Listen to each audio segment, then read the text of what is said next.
The Kansas legislature is back in session after a 3-week break. That came after our first adjournment here a while back. Of course, during that time here at the Capitol, was quite busy with the governor signing bills that had been passed out of both houses.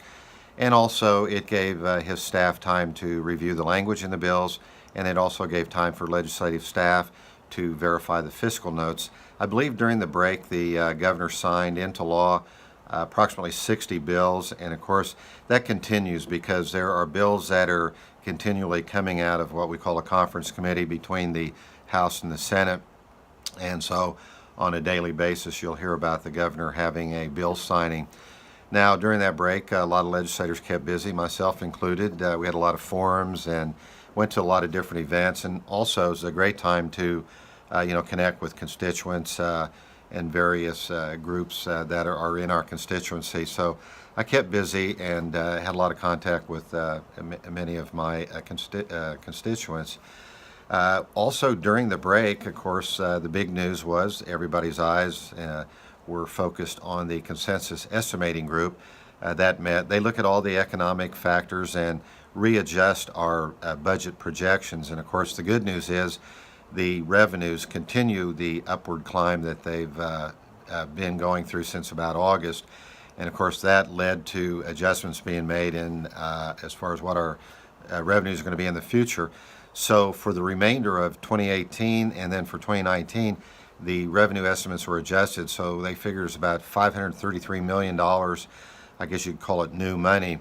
And that's really good news because we had not seen positive projections like that in the previous 4 years, and so that's good news. Now, in the prior to the legislature come back into session, the Appropriations, House Appropriations Committee, and the Senate Ways and Means Committee both met in their respective chambers to put together the budget based on these figures, the consensus estimating figures, and then put the budget together for the remaining 2018 budget, about 10 weeks left, and then also for 2019.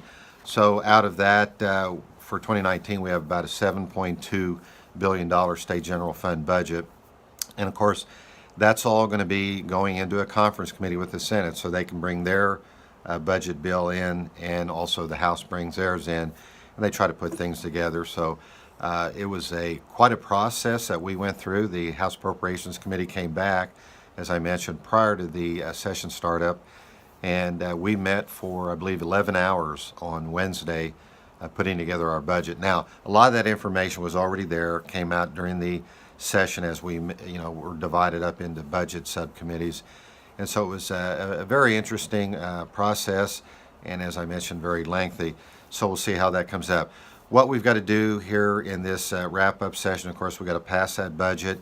And then, if you recall, we did pass a education bill, $523 million 5-year package, funding package that we sent over to the Supreme Court. By the way, the governor did sign that and sent that over there, and that came after we found out that there was about an $80 million glitch in there. Now, they call it a mistake, a glitch, whatever. The fact of the matter is the money was there, it's just that $80 million wasn't appropriated because of a little technical mishap in that bill. And so even though that hasn't been taken care of yet, as of this recording, the governor did sign that bill, send it to the court, and then of course we have to take that up here in the next day or so and fix that $80 million situation. The Senate's been working on a tax cut bill. There's some question about that.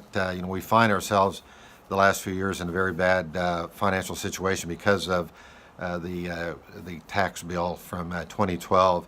And so a lot of people, myself included, would like to see some of this, new revenue money.